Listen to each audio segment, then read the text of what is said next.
ಈ ರೀತಿ ಮಾಡ್ತೀರಿ ಎಲ್ಲ ಫೈಲ್ ಯಾವ ಫೈಲ್ ಅಣ್ಣ? ಫೈಲ್ ಹೊಸ್ದಾಗಿ ತೆಗಿಯೋದೇ ಬೇಕಾಗಿಲ್ಲ. ಫೈಲು ಹೊಸ್ದಾಗಿ ತೆಗಿಯೋದಿಲ್ಲಪ್ಪ, ಎಲ್ಲ ಹಳೇವೇ ಇದಾವೆ. ಅದು ಹೊಸ್ದಾಗಿ ತೆಗಿಬೇಕಾಗಿಲ್ಲ. HMT ವಾಟರ್ಸ್ ಅನ್ನೋದು ಕಂಪನಿ ಅದು ಕ್ಲೋಸ್ ಆಗಿದೆ ಅನ್ನೋದು ಅವರು ಹೇಳಿ ಕ್ಲೋಸ್ ಆಗಿದೆ. ಈಗ ರಿವೈವ್ ಮಾಡ್ತೀನಿ ಅಂತ ಹೇಳ್ತಾ ಇದ್ದಾರೆ. ರಿವೈವ್ ಮಾಡ್ತೀನಿ ಅಂತ ಹೇಳಿದ್ರೆ ಅಫಿಷಿಯಲ್ ಆಗಿ ಕ್ಲೋಸ್ ಆಗಿರೋದನ್ನ ರಿವೈವ್ ಮಾಡೋದಕ್ಕೆ ಏನು ಡಿಸಿಷನ್ ಆಯ್ತು? ಸೆಂಟ್ರಲ್ ಗೌರ್ಮೆಂಟ್ ಏನಾದರೂ ಇದಕ್ಕೆ ಒಂದು ನಿಮಿಷ ಬ್ರದರ್, ರಿವೈವ್ ಮಾಡಲಿಕ್ಕೇನೆ ಹಲವಾರು ರೀತಿಯಲ್ಲಿ ತೀರ್ಮಾನಗಳೇನಾಗಬೇಕು, ಪ್ರೋಸೆಸ್ಸು, ಆ ಪ್ರೋಸೆಸ್ಗೆ ಚಾಲನೆ ಕೊಟ್ಟಾಗಿದೆ.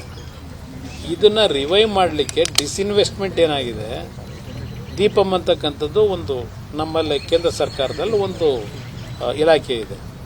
ಡಿಸ್ಇನ್ವೆಸ್ಟ್ಮೆಂಟ್ ಮಾಡತಕ್ಕಂಥದ್ದು ಆ ಇಲಾಖೆಯಲ್ಲಿ ತೀರ್ಮಾನ ಮಾಡಿರ್ತಾರೆ, ಕ್ಯಾಬಿನೆಟ್ನಲ್ಲೂ ಅಪ್ರೂವ್ ಆಗಿರುತ್ತೆ. ಆ ಹಿನ್ನೆಲೆಯಲ್ಲಿ ಇದನ್ನು ಮತ್ತೆ ರಿವರ್ಸ್ ಮಾಡಬೇಕಲ್ಲ, ಅದಕ್ಕೆ ಕೆಲವು ಕಾನೂನಿನ ತೊಡಕುಗಳಿದೆ. ಆ ಹಿನ್ನೆಲೆ ಒಳಗೆ ನಾವು ಯಾವ ರೀತಿ ಇವತ್ತು ಇದಕ್ಕೆ ಒಂದು ಅಮೌಂಟ್ ಇಷ್ಟು ಬೇಕಿದೆ ರಿವೈವಲ್ಗೆ ಅಂತಕ್ಕಂಥದ್ದು ಒಂದು ಡೀಟೇಲ್ ಪ್ರಾಜೆಕ್ಟ್ ರಿಪೋರ್ಟು ರೆಡಿ ಇದೆ. ಅದಿರಲಿ, ಅದು ಬೇಡ ಈಗ ಹೇಳೋದಿಲ್ಲ. ಅದು ಎಷ್ಟು ಅನ್ನೋದನ್ನ ಕ್ಲಿಯರ್ ಆದಮೇಲೆ ಹೇಳ್ತೀನಿ. ಈಗ ಅದು ಹೇಳೋದು ತಪ್ಪಾಗ್ಬೋದು, ಪ್ರಿಮೇಚೂರು.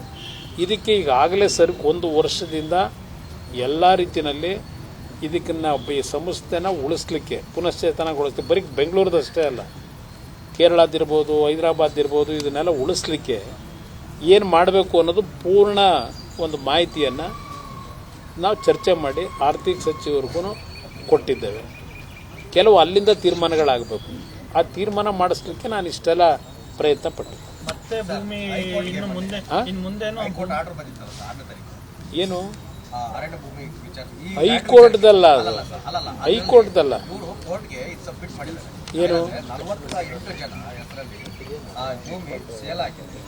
ಅದೇ ರೀತಿಯಲ್ಲಿ ಕೂಡ ಯಾವ ರೀತಿಯಾಗಿ ಕ್ರಯ ಆಯಿತು, ಯಾರಿಂದ ಯಾರಿಗೆ ಬಂತು ಭೂಮಿ ಅಂತ, ಒಟ್ಟು 178 ಎಕರೆ. ಅದೇ ದಾಖಲೆಗಳನ್ನ ತೆಗೆದುಕೊಂಡು ನಿಮ್ಮದೇ ಭೂಮಿ ಆಗಿದೆ, ಅದಕ್ಕೆ ಸಪ್ರೇಟ್ ಒಂದು ಕಮಿಟಿ ರಚನೆ ಮಾಡಿ ಒಂದು ಬೌಂಡ್ರಿ ಫಿಕ್ಸ್ ಮಾಡಬೇಕು. ಈಗ ನಾನು ಹೇಳ್ತಿರೋದೆಲ್ಲ ಪ್ರಧಾನ, ಈಗ ಸರ್ಕಾರ ಅವ್ರು ಹೇಳೋ ಪ್ರಕಾರ ಅವ್ರದ್ದಾದರೆ ಅವ್ರಿಗೇನು ಮಾಡಬೇಕು ಅನ್ನೋದು ಅವ್ರು ತೀರ್ಮಾನ ಮಾಡಬೇಕು. ಇಲ್ಲಿ ಇಲ್ಲಿಗಲ್ಲಾಗಿ ಹಿಂದೆ ಮಾಡಿರ್ತಕ್ಕಂಥ ಒಂದು ಪ್ರಕರಣ ಇದ್ದರೆ ನಾವೀಗೇನು ತನಿಖೆ ಮಾಡಿ ಅಲ್ಲಿ ಯಾವ ಥರ ರಿಜಿಸ್ಟ್ರೇಷನ್ ಆಗಿದೆ, ಯಾವ ಆಧಾರದ ಮೇಲೆ ಮಾಡಿದ್ರು, ಕೇಂದ್ರ ಸರ್ಕಾರ ಒಪ್ಪಿಗೆ ಕೊಟ್ಟಿದ್ದಾರೋ ಇಲ್ವೋ, ಇದೆಲ್ಲ ನೋಡಿ ಆಮೇಲೆ ಅದರ ಬಗ್ಗೆ ಏನು ತೀರ್ಮಾನ ನಮ್ಮ ಇಲಾಖೆಯಲ್ಲಿ ಮಾಡಬೇಕು ಮಾಡಿ. ನನ್ನ ಹೆಸರಲ್ಲಿಲ್ಲ, HMT ಜಾಗನೇ ಅದು ಅಂತ ಹೇಳ್ತಾ ಇದ್ದೀರಲ್ವಾ ಸರ್ ನೀವು? ಅದನ್ನ ಮಾರಿರೋದು ಅಂತ, ಅದನ್ನ ಮಾರಿರೋದು ಅದನ್ನ ವಶಪಡಿಸ್ಕೊಳ್ಬೋದಲ್ಲ ಅಂತ ನಾನು ಹೇಳೋದು. ಒಂದು ನಿಮಿಷ ಬರದ, ಇಲ್ಲಿ ವಶಪಡಿಸ್ಕೋಬೇಕು ಅಂದ್ರೆ ಸಡನ್ ಆಗಿ ಹೋಗ್ಬಿಟ್ಟು ನಾವೀಗ ನಮ್ಮ ಜಾಗ ಕೊಡಿ ಅಂತ ಹೇಳೋಕ್ಕಾಗತ್ತಾ? ಈಗ ಅವತ್ತಿನ ಕಾಲದಲ್ಲಿ HMT ಅವ್ರ ಪಾತ್ರ ಏನಿದೆ ಆ ಭೂಮಿಗೆ ಮಾರಾಟ ಮಾಡೋದಕ್ಕೆ, ಅದು ಯಾವ ರೀತಿ ಕೊಟ್ಟರು, ಲೀಗಲಾಗಿ ಕೊಟ್ಟಿದ್ದಾರೋ ಇಲ್ಲೀಗಲಾಗಿ ಕೊಟ್ಟಿದ್ದಾರೋ ಅದೆಲ್ಲ ಈಗ ಪರೀಕ್ಷೆ ಮಾಡಬೇಕಲ್ಲ. ಈಗ ನೋಡಿ, ಈಗೆಲ್ಲ ಡಾಕ್ಯುಮೆಂಟ್ರಿ ಕೊಟ್ರಿ. ಇನ್ನೊಂದು ಇಲ್ಲಿ HMT ಅವರೇ ಸೇಲ್ ಮಾಡಿರ್ತಕ್ಕಂಥ ಸೇಲ್ ಡೀಡ್ ಇದು, ಡಾಲರ್ಸ್ ಕನ್ಸ್ಟ್ರಕ್ಷನ್ ಇವ್ರು ಮಾಡಿರ್ತಕ್ಕಂಥ ಇದು ಡಾಲರ್ಸ್ ಕನ್ಸ್ಟ್ರಕ್ಷನ್ 11 ಎಕರೆ ಇರಲಿ, ಇದು ಒಂದು ಹಿಂಗೆ ಇದ್ದಾವೆ.